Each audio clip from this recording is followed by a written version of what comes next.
So it's very important to discuss this new policy of the USCIS kasi madami paling nagtatanong ano ba talagang ibig sabihin nito.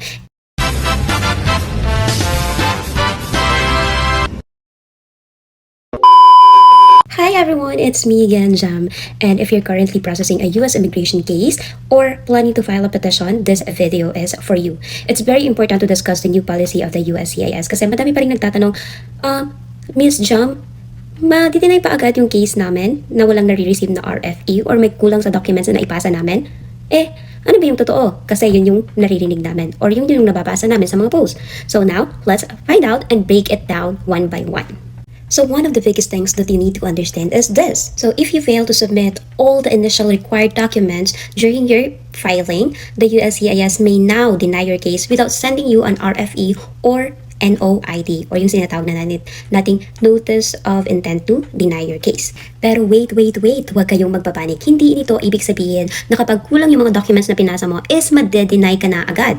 So, ano ba talagang ibig sabihin nito, Ms. Jam? So now, let's break this down in a very simple words. First, ano nga ba yung initial evidence? So, the initial evidence is yung mga required documents na kailangan mong isubmit from the beginning when you file your petition. For example, let's say USCIS requires document A, B, and C. Pero, nag-file ka and you only submitted document A and B. Under the updated guidance, USCIS may determine that you haven't established eligibility because you didn't submit the required initial evidence. And here's the important part. USCIS may deny the case without first sending an RFE or NOID.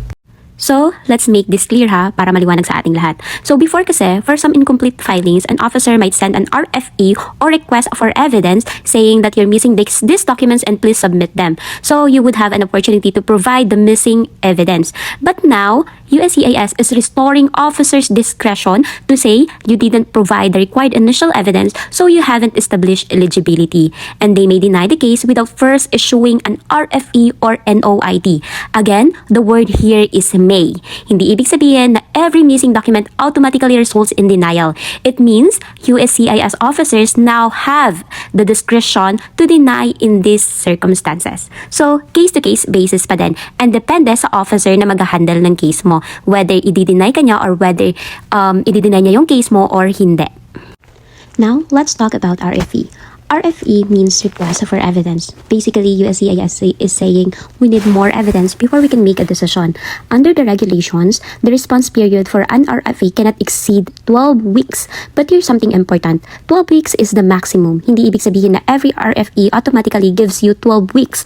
For example, USCIS could give you a deadline of 60 days. You need to follow the deadline written on your actual RFE. So, don't assume.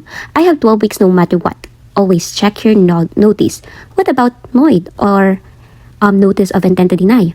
This is more serious. Basically, USCIS is telling you, based on what we've reviewed, we're planning to deny your case, but we're giving you an opportunity to respond. The maximum response period for a NOID is 30 days. Again, check the actual deadline on your notice. Because, iba-iba yan. Depende yan sa officer.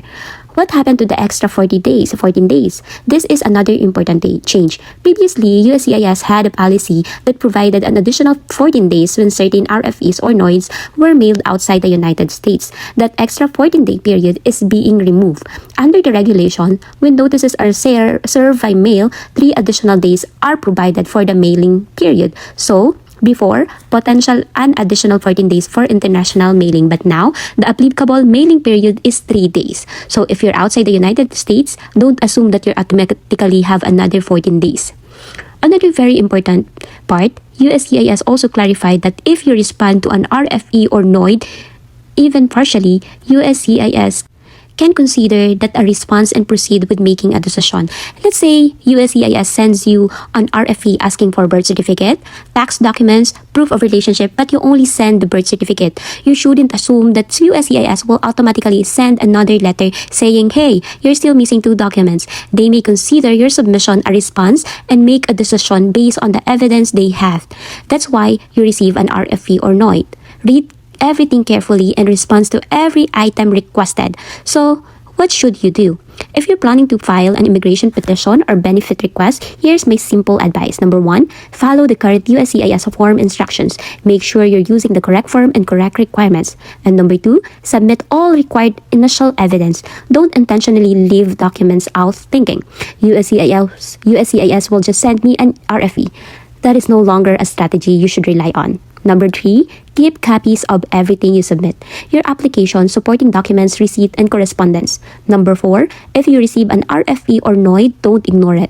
Read exactly what USCIS is asking for. And number five, respond before the deadline. Don't assume you automatically have the maximum amount of time because you don't.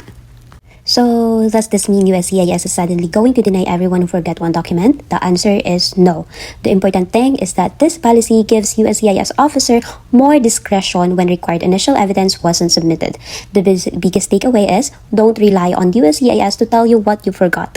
Your responsibility as the applicant or petitioner is to properly establish eligibility and submit the required evidence with your filing. And if USCIS does send you an RFE or NOID, take it seriously and respond completely and on time. I know some of you may ask, why did USCIS change this? So USCIS says that the previous approach could encourage people to file incomplete or placeholder applications just to obtain some benefit associated with having a pending case. For example, someone could periodically submit a case with very little evidence just to get the case filed and then wait for USCIS to tell them what documents they need. USCIS basically wants applicants to do your homework and submit a properly prepared application from the beginning. This is also supposed to reduce unnecessary processing time and cost. And also, one of the reasons is because of the backlogs. They want to reduce the backlogs. That's why they release a new policy. I hope this video helped explain the new USCIS policy in a much simpler way. If you're currently on your US immigration journey, don't forget to double check the latest USCIS instructions and requirements before submitting anything because policies and forms can change. And as always, this video is for general education purposes only and is not legal advice. If you found this helpful, don't forget to like, subscribe, and share this video with someone who is currently processing their US immigration case. So yun, sana nalinawan na tayo and thank you so much for watching and I'll see you in my next vlog. Bye-bye!